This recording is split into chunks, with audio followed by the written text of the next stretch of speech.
In March of 1857, the largest sale of human beings in the history in the United States took place at a racetrack in Savannah, Georgia. During the 2 days of the sale, raindrops fell unceasingly on the racetrack. It was almost as though the heavens were crying. So, too, teardrops fell from many of the 436 men, women, and children who were auctioned off during the 2 days. The sale would thereafter be known as the Weeping Time. The owner of the slaves, Pierce Butler, had inherited the family's Georgia plantains some 20 years earlier, along with his brother John. But Pierce had squandered away his portion of the inheritance, losing a rumored $700,000. Now he was deeply in debt. Management of Pierce Butler's estate was transferred to trustees. The trustees sold off Butler's once grand, now neglected Philadelphia mansion for $30,000. Other Butler properties were sold as well. But it was not enough to satisfy creditors, much less to ensure that Butler would continue to live in luxury. So the trustees turned to the Georgia plantains and their movable property, their slaves. At the time, the overall holdings of the Butler family included 900 slaves. These would be divided into 2 groups of 450. Half would go to the estate of John, who had since died. These slaves would remain on the plantations. The fate of the other 450, Pierce's half, was more precarious. About 20 would continue to live on Butler property.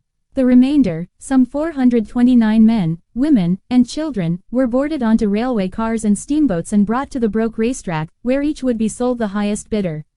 There were naturally differing viewpoints regarding the auction, Pierce Butler, and the large fortune he would gain after paying his debts.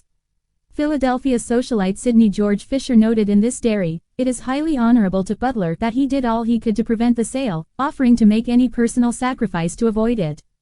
Of the auction, Fisher wrote, "It is a dreadful affair, however, selling these hereditary Negroes. Families will not be separated, that is to say, husbands and wives, parents and young children. But brothers and sisters of mature age, parents and children of mature age, all other relations and the ties of home and long association will be violently severed. It will be a hard thing for Butler to witness, and it is a monstrous thing to do. Yet it is done every day in the South. It is one among the many frightful consequences of slavery and contradicts our civilization, our Christianity, or republicanism. Can such a system endure? Is it consistent with humanity, with moral progress? These are difficult questions, and still more difficult is it to say, what can be done? The Negroes of the South must be slaves, or the South will be Africanized.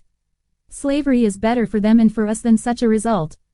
Mortimer Thompson, a popular newsman of the day known affectionately as Doesticks, wrote a lengthy, uncomplimentary article about the auction for the New York Tribune entitled, "What Became of the Slaves on a Georgia Plantain."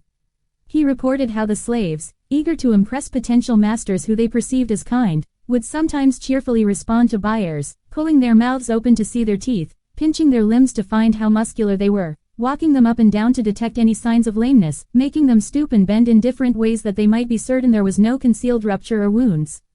And Thompson commiserated with the unfortunate slaves after the sale, stating, "On the faces of all was an expression of heavy grief. Some appeared to be resigned to the hard stroke of fortune that had torn them from their homes, and were sadly trying to make the best of it. Some sat brooding moodily over their sorrows, their chins resting on their hands, their eyes staring vacantly, and their bodies rocking to and fro, with a restless motion that was never stilled."